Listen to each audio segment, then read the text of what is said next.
We weren't unmuted. Oh, I'm sorry. We got to start. We are now. Now we're Okay, we're all set. Sorry about that. over. Forgive us. Okay. We got to start. We got to go through the first stuff. Start over. Got to start over.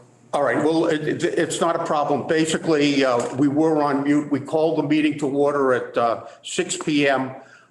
Steve Schatz reviewed the role of the Finance Committee as principally an advisory body and not an approval body, an advisory body to the Select Board. That is our role, and we act in the best interest of the town. We approved 2 sets of minutes, minutes for May 5th and May 9th, and we introduced our reserve fund transfers, year-end reserve fund transfers, which will be reviewed and approved, ultimately subject to approval by the Select Board. Michael Canales is in the process of going through those. Michael? Yep. So the 2 biggest lines that we're taking hits are highway machinery, the 62,000, and then highway equipment, 25,000. You know, you put them together, that was 87,000. If we had not made the investment into our fleet, we could have been looking at costs continuing to be that high annually. You know, we're not anticipating with the new equipment. We do have 2 of the trucks in. We have the the new cat loaders in. So we've been able to upgrade our fleet. We're getting the second plow truck in September, and then we'll have only 1 remaining vehicle that isn't in. And we're anticipating around November or December to get the last one. And then we'll just come about disposing of the fleet for vehicles that we declared surplus and gotten rid of. That was a huge, like I said, that was a huge hit. We discussed it a lot during the budget preparation and led us to make those decisions on upgrading our fleet. Some other items, you see that computer technician, computer services, 25,000. This goes back to a mystery of 2 years ago that for whatever reason, 2 years ago, the budget was cut from 150 to 100,000 just before I had arrived in computer, and I'm not sure why, because it's run over, and it didn't run over the first year because there was also some carryovers from the year before that were like put in the budget, so it made it look like it was fine. We did correct it going into the budget. We did raise it this year for this fiscal year, but it did impact last fiscal year. Same thing with the retirement. We had the same allotment from the year before last year. That was something that I'll take responsibility for. I should have caught it. Didn't get caught. We were transitioning a lot of staff at the time, and that led us not to have, we do have the proper retirement assessment in this year's budget. So those are the major hitters that hit the budget. We have a lot of individual items here, you know, from selectmen advertisement. We went out with so many job postings in the last year, continued, and the cost of that continues to be up. A lot of posting from our different committees for legal advertisement and the rest. I think at this point, probably the best thing is there any individual questions about individual transfers or the transfers as a whole? Sorry, I do. Of course. The water and sewer Yep. into our, they're not on the transfer number 2. Yeah, they are. They're down below the sewer department. But they're being taken out of our reserve, Out of the reserve. our reserve, Right. not out of their budgets. Right, but that can only happen at town meeting. So what you've done from, apparently in the past, what you've done is you've corrected at the next town meeting to pull it out of their fund. Right. They don't have a reserve account. Right, I Actually looked understand. into it, and legal counsel, because we talked about briefly with water and sewer last year about pulling from reserve over. Having those water and sewer have a reserve account similar to what the town has, but they said that's not, come to find out, it's not something that we can. So will we go back to town meeting and At town regroup meeting, these we could figures? restore this I am asking, will we? Yes. Okay, that's what I wanted to make sure. Do that. Okay, thank you. Chairman, I have a question. Yes, go ahead, Steve. Mike, I mean, I have no problem with the reserve fund transfers, but what I'm curious about is whether or not any of these items or many of them will be recurring expenses which are properly part of next year's budget as opposed to one-time expenditures, which is what we have here. Yes, like I said, the retirement's been fixed. That won't be a reoccurring. Computer technician was fixed. Highway, what we did with the upgrade of equipment should not be an issue next year. You know, you take those out and you've got a majority of the costs. So, you know, some of the smaller ones are gonna happen. You know, we're gonna, you know, things like conservation committee, legal advertisements, you don't always know exactly where they'll end up. But the larger ones have all been addressed. But we've always shorted snow and ice. Yep. And every year we have, since I've been on this committee, we've had to do a reserve fund transfer to pay for snow and ice. I mean, it's about time that we budget a realistic number. Well, we did increase the budget for snow and ice. No, I know. Many years ago. But it was at 60, Georgia. You But then remember we that? increased it again. Yeah, I know, but even then it wasn't sufficient. So now once you increase it, you can't go back. You have to keep. It isn't going, but it's not going I back. realize that, but I'm just saying, Just one point on this. It's also a variable with respect to weather conditions. And we had in the past equipment issues with respect to snow No, and that's not plow what equipment. he's referring to. That's not what I'm talking about. If I can address Okay. that, if it's all right, Steve? Please. One of the reasons why I would recommend not increasing snow and ice is just what Georgia said. Once you increase it, you can't go back. And remember, this is the only line item in the budget that we do not need to address with a transfer. It can be made up on the tax rate. So that way, you never over budget where you're getting a return. Snow and ice is just, you can't really predict snow and ice. Exactly. I mean, at some point, we could decide that we're getting too far away, but coming in at 18,000, we budgeted 99, we came in 18,000 short. That overall is not bad, and we could just let it ride onto the tax rate. And to be honest, 18,000 would barely move the tax rate. Probably wouldn't even move it a penny. So if you think we're getting to the point that we need to up it, but I do think only when we feel like we absolutely have to. Mike, it's not worth having an argument about it. I just, you know, I've seen every year reserve fund transfers for snow and ice.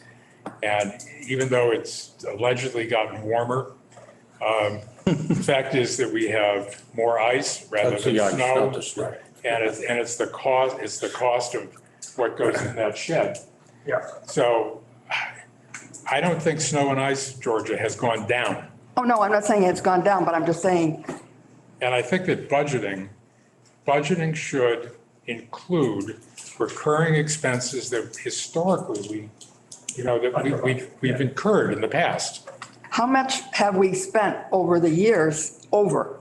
That's what I would like to know. It's not a big deal. I understand what you're saying, Steve. And if it's 18,000 every year, then I would agree with you that we should increase it. This is a colloquy between two former colleagues. Sorry.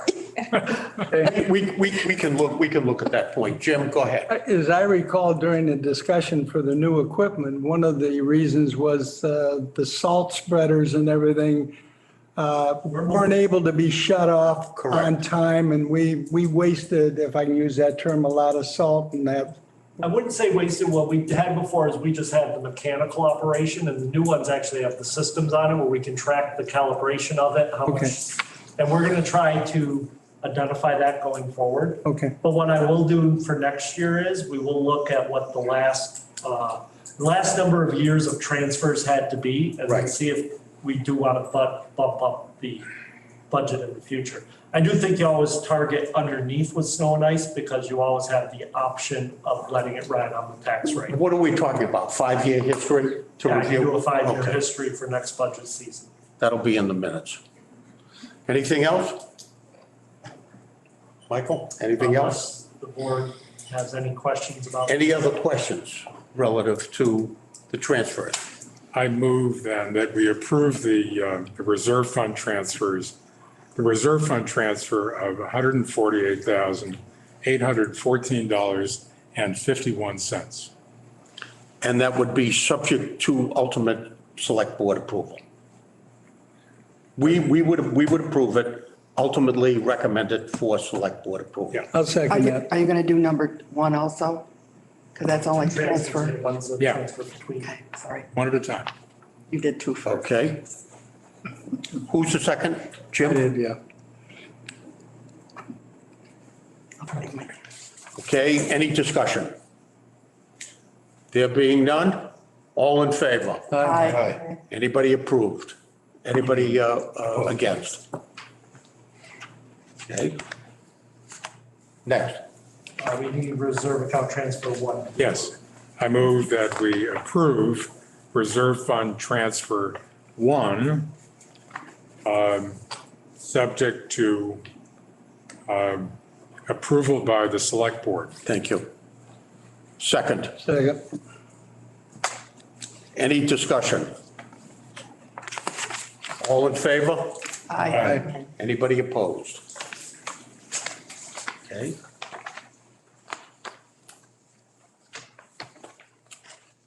Hang on just one second.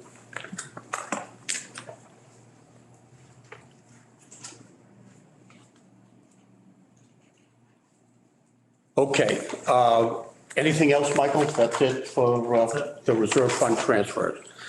The next item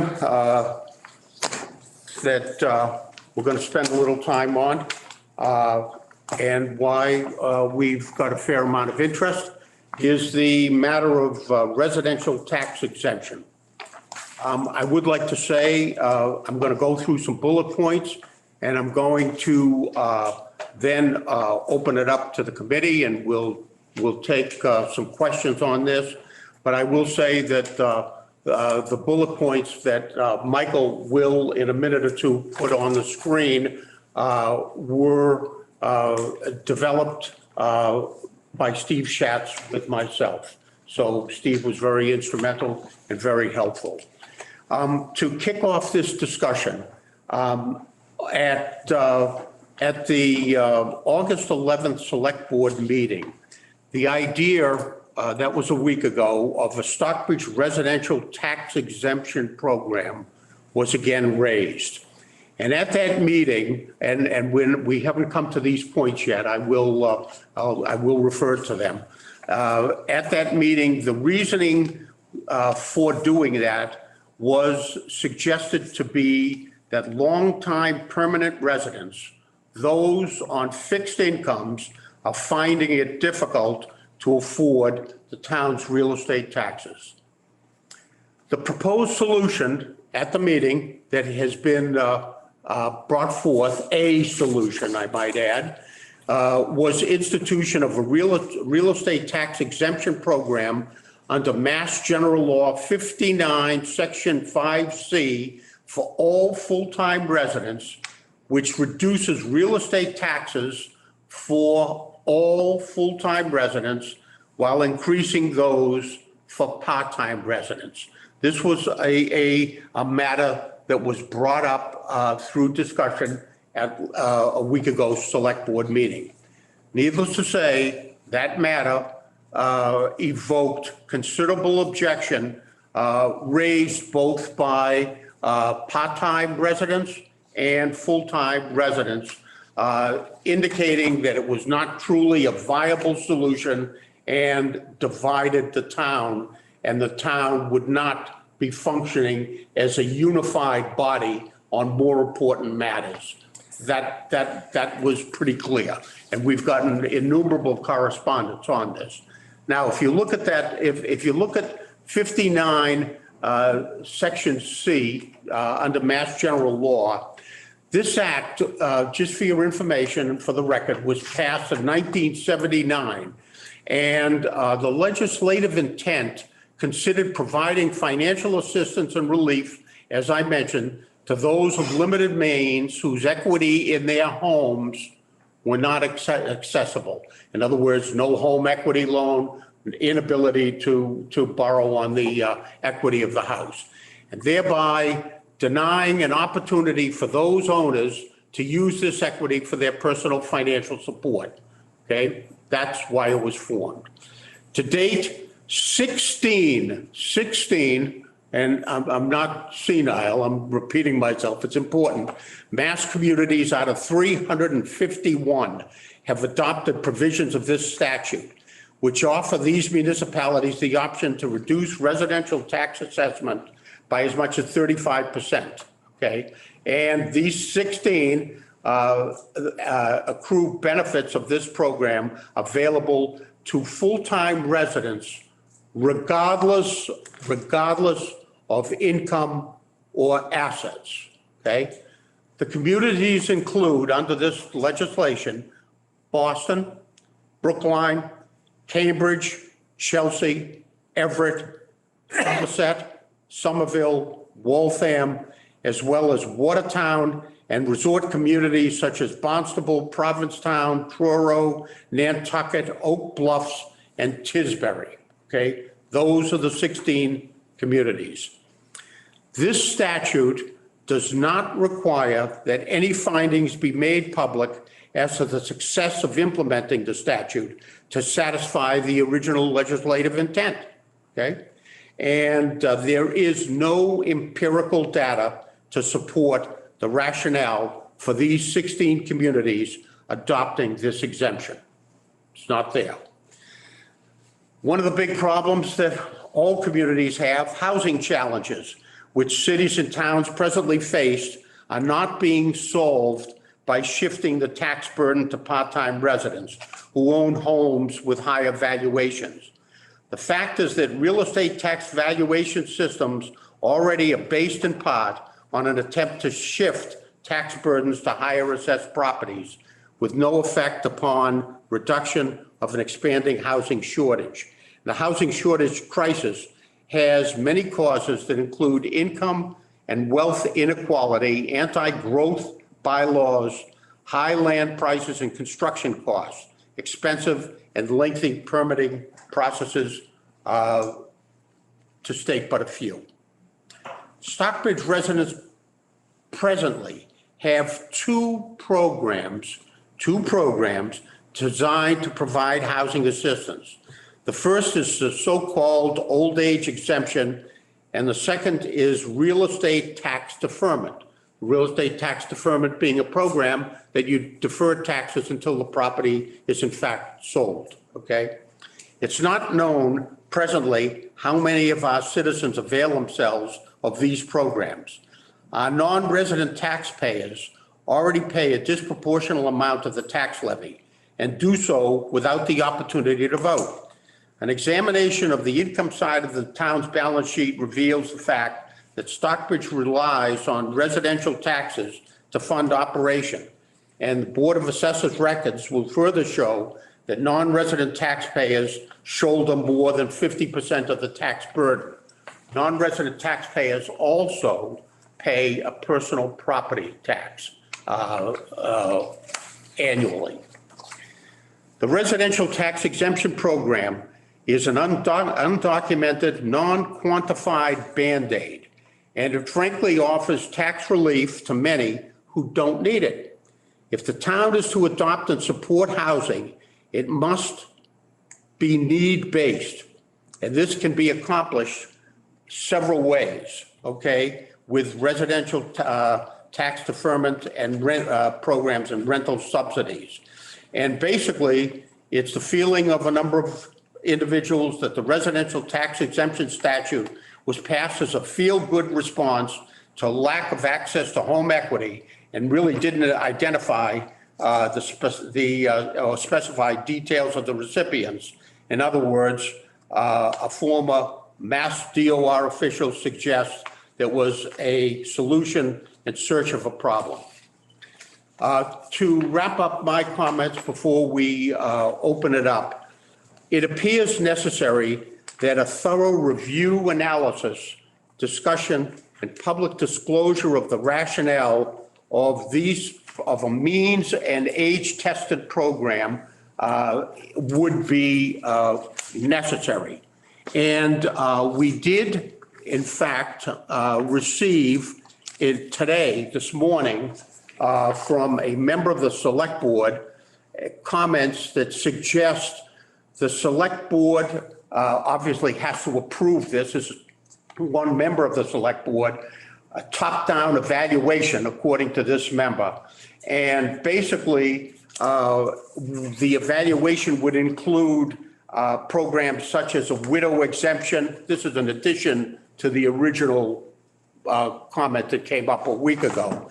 The elderly and disabled charitable tax fund, the elderly deferred tax option, the residential exemption option, and the Massachusetts means tested law that have been approved, and this is based on income by 6 communities: Sudbury, Concord, Reading, Hopkinton, Wayland, and to the best of my knowledge, Lexington, I'm advised, also approved that.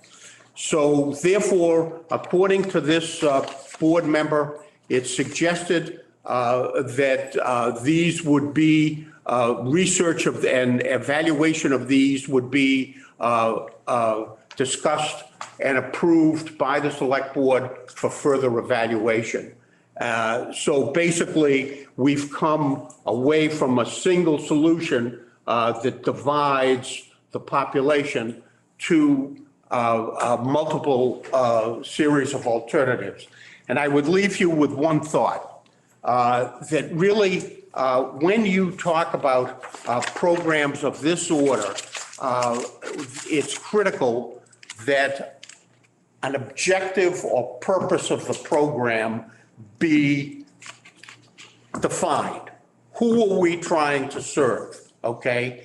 And how many people are we trying to serve? And what, and as Steve said, from our standpoint, the Finance Committee, what, if any, are the financial impact associated with these alternatives?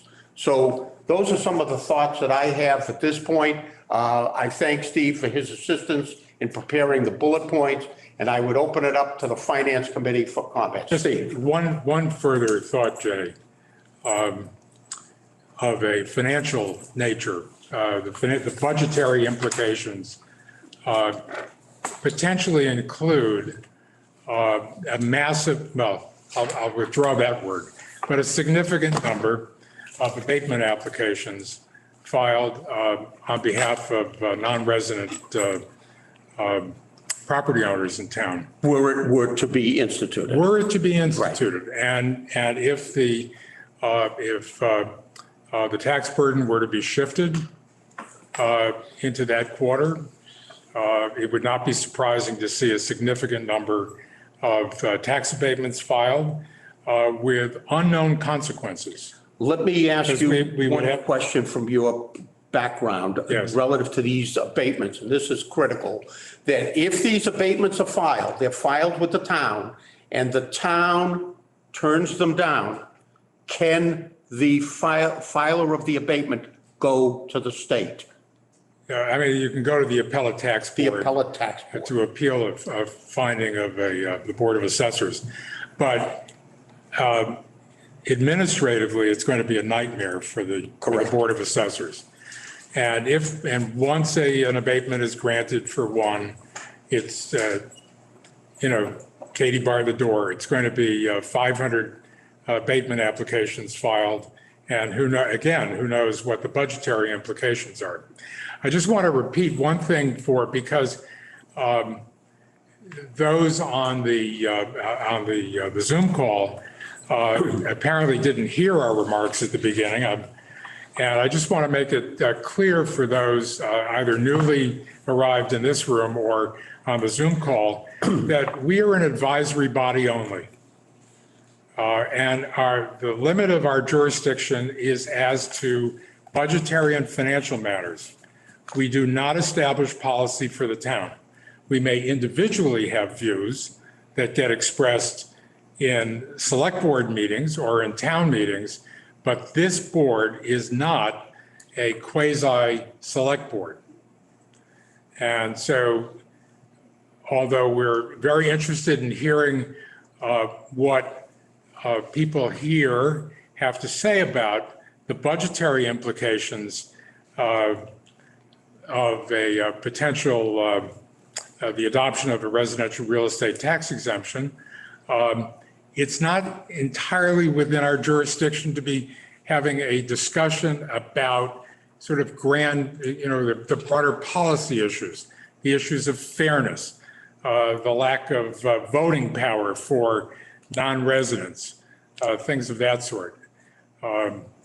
Happy to hear it, but try to keep your remarks limited to budgetary and financial implications for the town. The other point I would leave you with is the select board member that has proposed these alternatives is suggesting that when the alternatives are defined into different options, detailed empirical options, that there would be an open meeting where people of the town could participate in discussion with the select board and with one another about these options. So anybody else on the committee have any thoughts here? Diane has, did you want to? Diane, did you? Well, there's a few things here, and we may get into my A personal. little louder, Diane. There's a few things here. I regard some of this as what I would call opportunity time, because there are surrounding issues that have not been addressed in years past that has to do with housing for seniors, although we have Heaton Court. There could be more.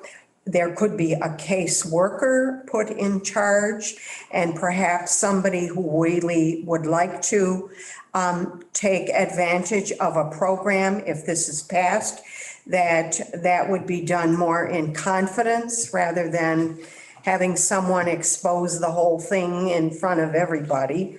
I think that would be quite helpful.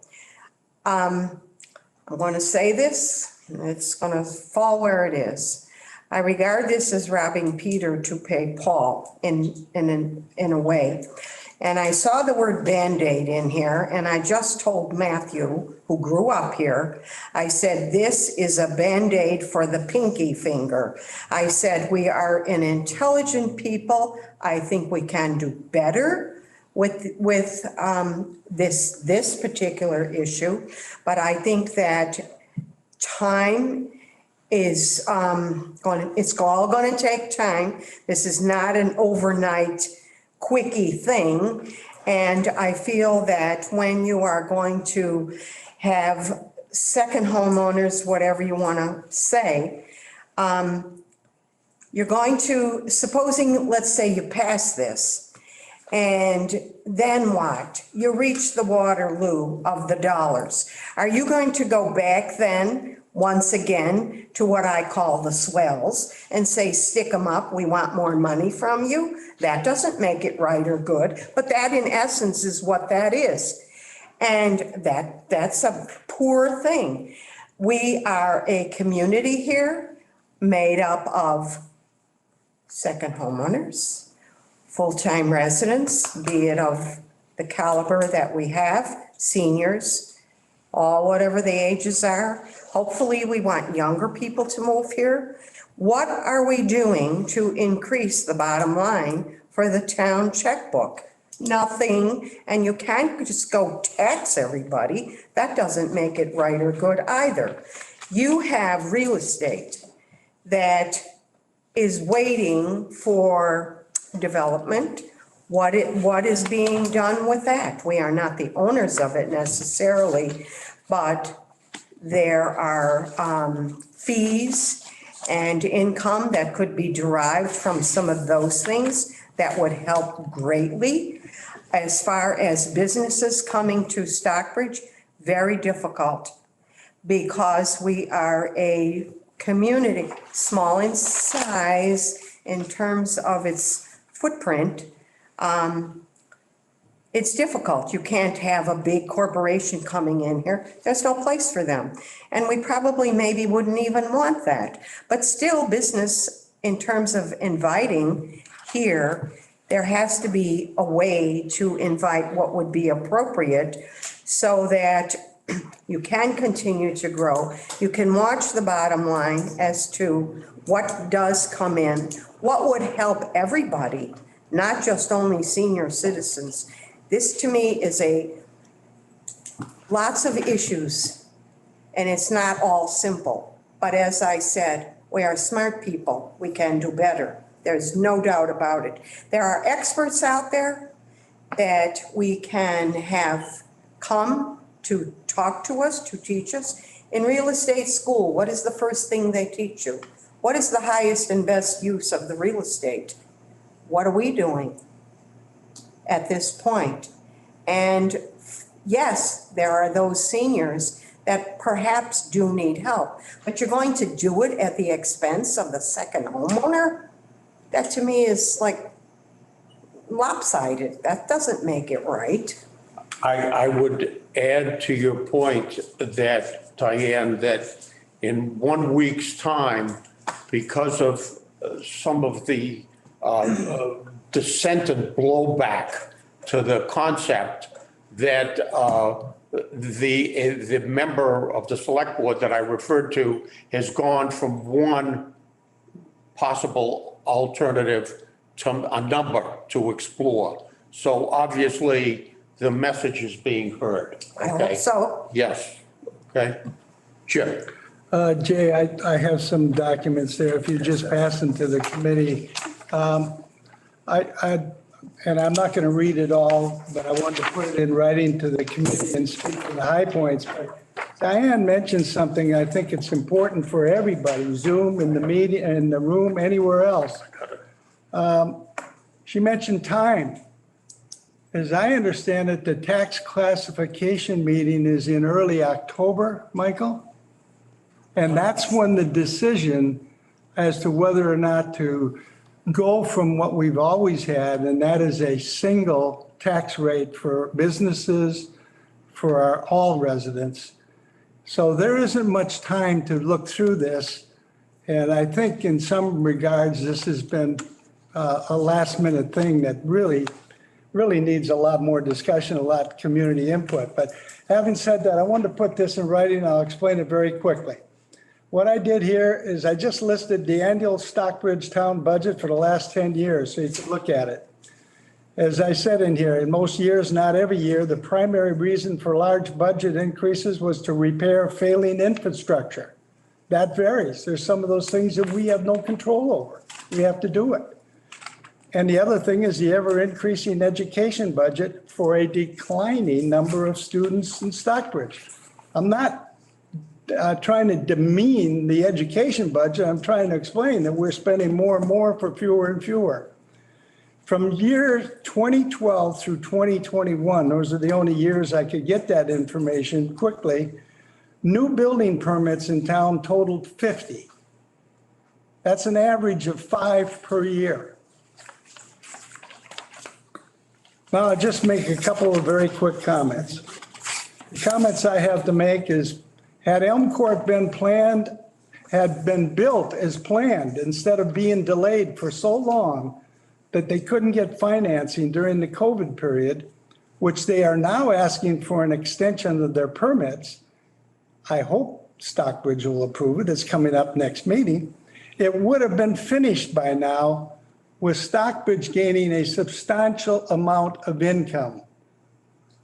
Had another project in town been approved 5 years ago, the first stage would have been completed by now, with the town gaining, again, substantial income from permit fees and annual tax income.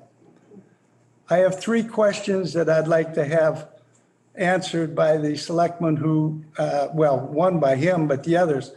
Without revealing any confidential information, how many properties are we talking about of these stressed, as he said, and I'll quote him, these stressed old ladies in town. That was his comment at one of the meetings.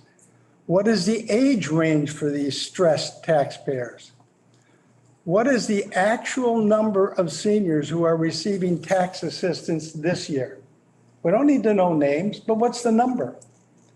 And lastly, why does the proposed exemption not have an age, at least an age and a means test that will actually provide relief to the stated intended recipients? That's what I have. Thank you. Yeah, a question. Are we conflating two issues? I thought that the whole concept was intended of residential tax exemption or whatever substitute is there was supposed to be revenue neutral. And yet we're also talking about ways in which we can raise more money for the town, which I think is a wonderful thing to do, but isn't that a separate issue? I think one of the issues, as Jim has raised it, dependent upon the solution here, let's say that there's a large number of tax deferrals that has a financial impact. One of these solutions can raise additional funds to offset that deferral impact. But I think the basic key here is that we have gone from one alternative to multiple alternatives, and we don't know the empirical data related to that. We have no data at this point because they haven't been flushed out. I'm not sure we have the question clear, We don't have the question clear, but that's not a question that we should be asking. which has to precede the collection of data, does it not? The select board has to, I said at the beginning of my comment, has to define a purpose for why we're doing this and for whom we're doing it for. You know, why? Why do we need this? We've operated with a single tax rate for all these years. That's got to be defined, okay? That's not something that we're involved in, okay? But that's the management is involved in that, if you will, okay? I hope I'm not coming off too strong, but you know, how do you have a solution? How do you have a Band-Aid if you don't have a hand to put it on? We don't know what we're dealing with at this point. Anything else? Oh, go ahead. No, go ahead. Go ahead, Georgia. I just wanted to say there's several exemptions that seniors are qualifying for. There's veterans, there's legally blind, surviving spouse, if you're older 70. So there's more than just what he's saying on the sheet. That's correct. And it's education. People out there don't know about these because they might not get the Eagle, they might not listen to the radio, they don't watch television, they don't turn us on because that's the best thing to show on at night. And that's always been the way. Nobody has ever known about these. And I think education for the seniors for these exemptions it is one thing that we really need to do. There's no question. And obviously, you know, you've touched on it and touched on it well, that basically when you come up with a purpose, a defined purpose to a problem, how do we solve the problem? What are the solutions? What are the mechanisms? These are some of the mechanisms. Can they be combined? You know, there's a lot to be done here. And people that might be eligible may not want to do that. They may not want to declare I know of people needs. that Correct. say, oh, I'm not going to take away from the town because the town needs it. I'll figure a way to pay my taxes. I'm just saying, education. Jay, I do want to speak again, and I think that, in my opinion, as not as a finance committee member, but as a taxpayer in Stockbridge, I think the way this came up this year, first of all, this came up a couple of years ago and the finance committee voted unanimously to recommend no, and it never went forward. It comes up this year, and it's just my opinion that we don't need this to affect Stockbridge. This is a very divisive and a very harmful program for the overall ambience of the town of Stockbridge. I just think it's a mistake. And as you put and Jay put, or Steve put in there, It's a solution in search of a problem. And I think the issue that basically, and Steve put this very well, we're an advisory body, okay? We can't vote to reject something that hasn't even been condoned by an entire select board. You know, there is nothing officially presented here. Well, I think it's important for the town to know, if it hadn't been mentioned, is that this, this act only needs to be approved by the Board of Selectmen Correct. by a majority vote. There are 3 selectmen. It is only going to take 2 selectmen to pass this in whatever iteration it finally comes forward in. So I think the townspeople need to be aware of that. Thank you. And that's why the issue of an open meeting, alternative review, discussion has been raised. And it's not only the second homeowners that are going to be involved, it's somebody else that might have a house that's renting. Absolutely. Yeah. Right. So it's not just a second homeowner. One comment, if second homeowners or people who own real estate and they wish to, they're renting it, if there are those within our community who choose to pay more tax than what they already show on their tax bill, well, then have at it. Wonderful. Sure, we'd welcome that. There are generous people out there. But for everybody else, if they're just paying what that shows on their bill, well, then all right, that's fine. I wouldn't object to that. I believe in every tax statement that we get, I believe there's also a little slip in there that says that we have a program for disadvantaged Yes. seniors. And if you Yes, you choose can to pay. donate. So we have that program in place. You know, I don't know how many participate in that, but that's the problem. We don't even know how many people are involved. But we do know that if that goes forward, it's going to divide this town like nothing I've seen in the 40 years I've been here. I think at this point, as far as the finance committee is concerned, we can do no more at this Right. point unless we get some definitive analysis and presentation from the select board, if you will. And one of the reasons that the tenor of all of this has changed is in a week or two, the blowback that has, negative blowback that has come to the idea. So I would leave it at that. At this point, everybody on the, on Zoom, here personally, here physically, you've heard where we are with this. And I'd welcome any other comments or questions at this point.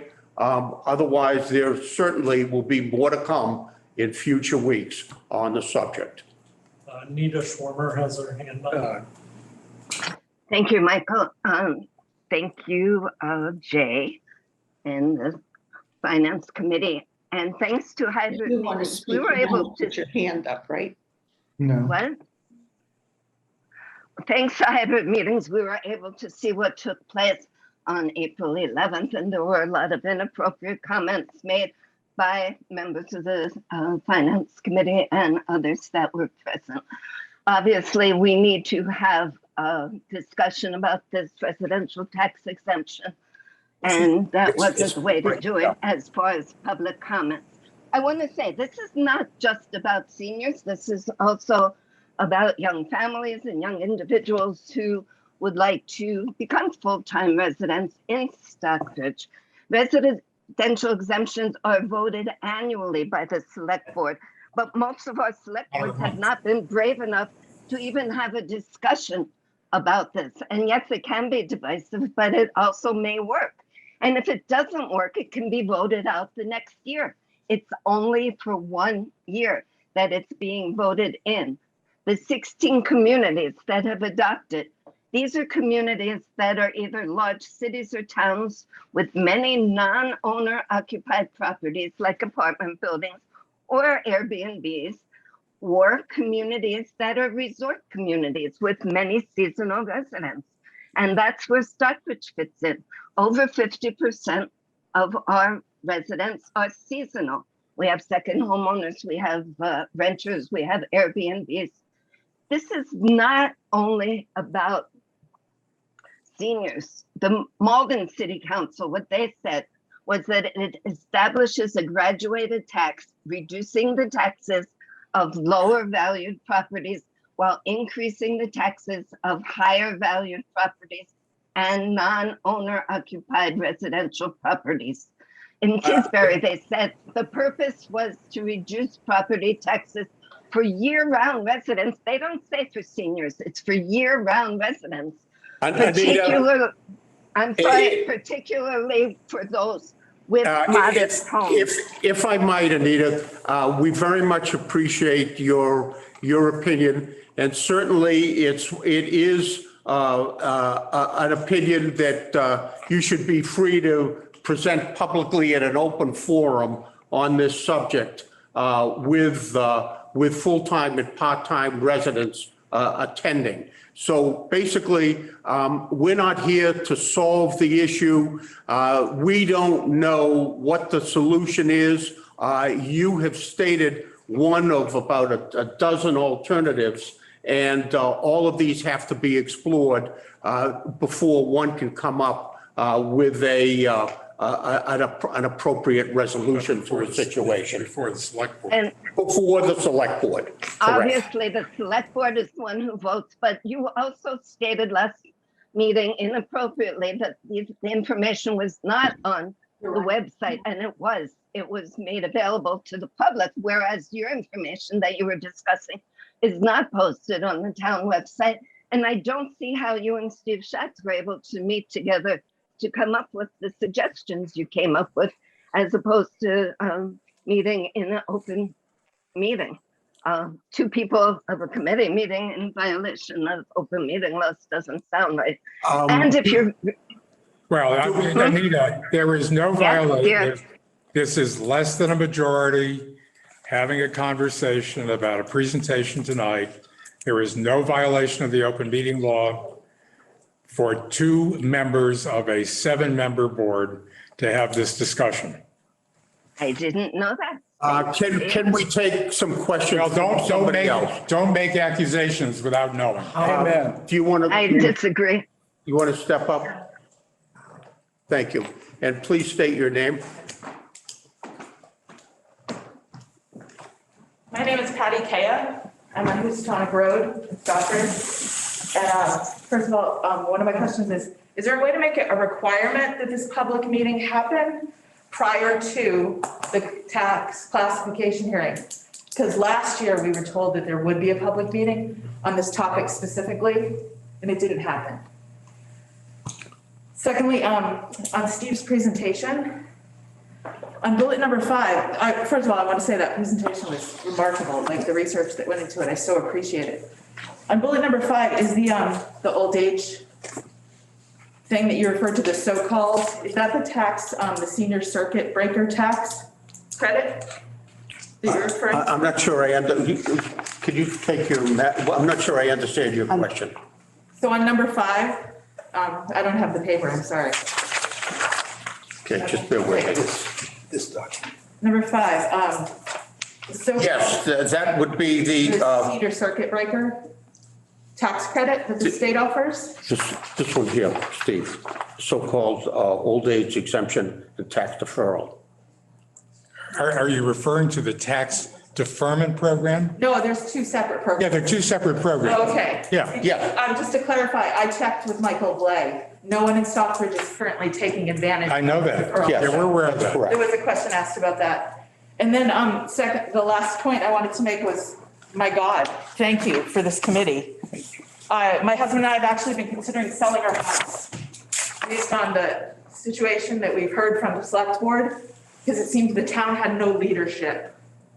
And clearly it was in this room. So thank you. Thank you. Any other comments? Howard Zern, online. Yes, hi, this is Howard. I'm a second homeowner and I'm the immediate past president of the Beechwood Lenstock Association in town. Just a couple of comments on data.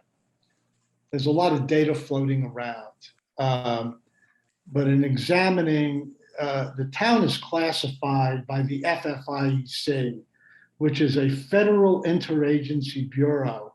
They are the ones that are tasked with determining low, moderate, middle, and upper income communities for census tracts. And the Stockbridge Census Tract 9241 is one of them.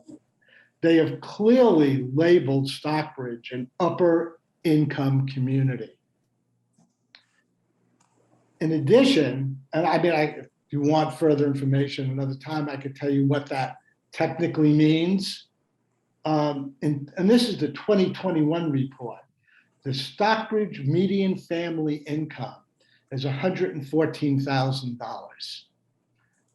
I don't know where other figures that some people have posted come from, but this represents, as I said, the 2021 report from the FFIEC using 2020 census data.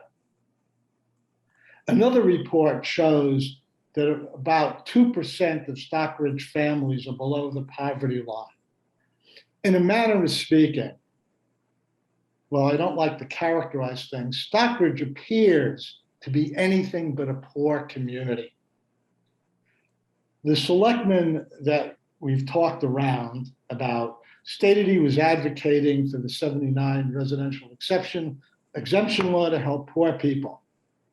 You already apparently have a variety of programs to help those economically disadvantaged people that is similar to other upper income towns across the country. Mr. Canales' chart clearly indicates that residential homeowners of highly appraised homes, such as $1 million, $1.5 million, would wind up receiving a discounted rate under this exemption law. These are hardly people that, to me, as an observer, appear to need tax relief. The stated purpose of the law, you've already said, it shifts the burden within the residential class from owners of moderately valued properties to other owners. That phrase comes from the law itself. The purpose was to help low-income homeowners, but given the data, Stockbridge does not appear to need it on the surface. The other letter, the letter that the selectman then wrote to the Berkshire Eagle, then completely shifted the reason for implementing the exemption law from helping poor people to implementing infrastructure changes. And the selectmen cited those things. I'd like to think that everyone in Stockbridge would like to see some of those infrastructure changes, yet it was an intimation within the comments in that letter that because second homeowners want to be supportive of the town, they should pay a disproportionate share of the tax burden. I think that is a serious misreading of the second homeowner's intent. Like you, I also asked the question, what truly is the problem or a financial problem that the town has, or in this case, the selectman truly wants to resolve? If the town needs to save money or increase income, you've already talked about ways of doing it. I've been involved with some of the largest mergers in the country. I'd be happy to help pro bono for that. And, I basically feel strongly that the town truly wants fairness. This proposal does not accomplish that. End of There you go. Well, thank you. Any other questions before we adjourn for the evening? Certainly, there'll be considerably more on this topic as we go on.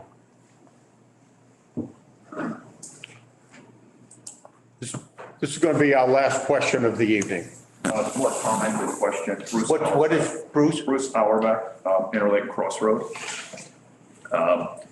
I'll start off with a comment that to some degree it flies in the face of Steve's opening comments because it really doesn't necessarily specifically address the budgetary or financial issues of the town, although I will certainly mention something about that. I don't think there's any property owner in our community, which has been a very congenial and collaborative community. I don't think there's any property owner that would be opposed to doing something to provide assistance to residents to fulfill the first bullet of the 1979 legislation that was put forth, that was passed in this Commonwealth, to help low-income individuals or families that need financial assistance or relief in order to access equity or just survive in an economy that has rising inflation. No one, I don't think there's anyone that would do it, even to the point that our taxes would have to go up. Everyone's taxes would have to go up because it's a collaborative community. It should be, the pain of that or the issue about that should be shared equally by everyone in town. But it should be targeted to address the issues that the bullet one in the 1979 legislation put forward, which is to provide assistance or relief to low-income individuals that need that assistance.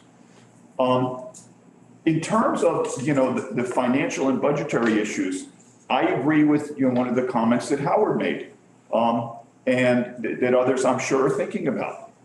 There are lots of infrastructure things that need to be done in town. And if we need to raise taxes, we have a low tax rate in Stockbridge relative to many other communities in Massachusetts. And if we need to raise taxes in order to do the infrastructure, I live on Interlake and Crossroad. I have to go uphill and Willard in order to get to 183 from my house because the bridge to nowhere is not getting fixed at the end of my street. But everyone should pay for it, and everyone should benefit from the things that need to be done in this town. And I don't disagree with the issues of, what's happening with properties where there's delays in development that could provide significant resources to the town coffers. Elm Court 1, the Sistos another. And so I just think we need to be very thoughtful about this and not do something, Jay mentioned, and it was mentioned earlier, this is a solution in search of a problem. I think it's more than that. I think it's a solution that's going to cause a problem. It's semantics. It's semantics. Okay. Thank you. Agreed. Thank you. Jay, you had one person's hand up before you announced the last, and that was Gene Fidel. Who was that? Gene Fidel had his hand up. Okay, go ahead, Gene. Yeah, very briefly. I just wanted to commend the Finance Committee on what strikes me as an extremely thoughtful exchange of views, the kind of openness and transparency that we all strive for in this country. I'd also like to say, I'm zooming in, and you may not realize it, but behind you are the iconic Rockwell pictures about democracy, among other things. And I couldn't think of a better backdrop for this conversation. So my hat's off to the Finance Committee. Here.